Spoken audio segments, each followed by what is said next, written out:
We hope you enjoyed Rocky's sagebrush adventures. Here, we return to the sagebrush country as snowflakes begin to fall to the ground with Part 2, Rocky's Migration Adventures.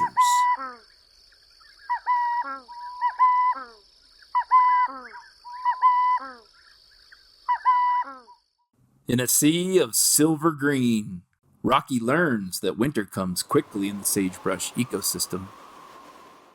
Fun fact, birds are able to orient themselves during migration using a natural internal compass. Did you know most burrowing owls are migratory, but some burrowing owls, like those in Florida and Arizona, are year-round residents to their local area?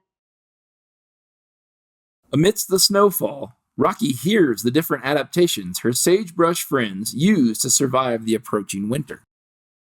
I can't seem to find grasshoppers anymore. I can find grasses to eat nearly all year. When the ants become scarce, I switch to eating leaves. Something is telling me it's time to leave here in search of food. Did you know not everyone in a prairie dog colony hibernates at once? In fact, during the winter, only 70 to 80% of the colony is hibernating, while the others are busy feeding and watching for predators. As Rocky begins her long journey south, she observes families of ungulates migrating to their winter ranges. Hoofed animals, known as ungulates, migrate too. They will oftentimes undergo altitudinal migration, simply a change in elevation, to seek better food sources, milder weather, and an ideal location to calve their young in the spring.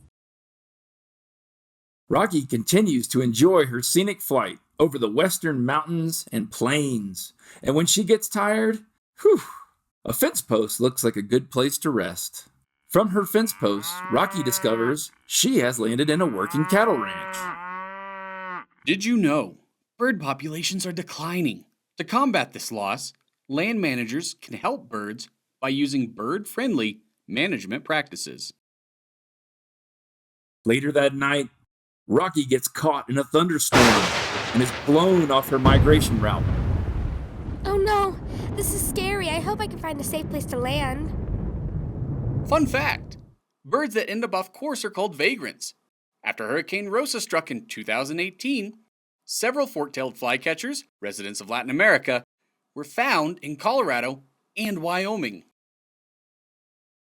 As Rocky tires from fighting the storm, she takes an emergency pit stop in a strange habitat where she is greeted by amazing views. Soon, Rocky sees a group of large mammals approaching her. Wow! You're the biggest animal I've ever seen. Me? I'm just a young wapiti. My name is Wakasa. I'm Rocky. I'm migrating south for the winter. My family is migrating down from the mountain because we can find more food here and the weather isn't as extreme. Migration Field Guide. Like birds, elk travel between seasonal ranges.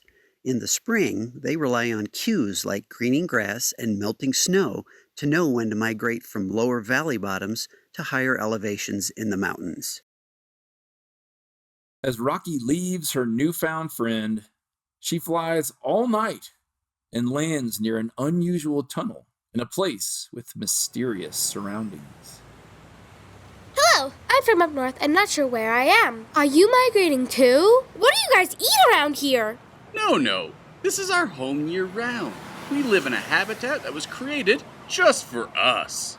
We like to eat bugs, scorpions, and mice. Really, anything we can catch. When our habitat disappeared, because of the development around here, people figured out a way to make all this possible. Migration Field Guide. Wildlife sanctuaries are safe zones for animals. When an animal's home or habitat is altered by human activity, creating a wildlife sanctuary helps to ensure these animals have room to forage, find a mate, and seek shelter.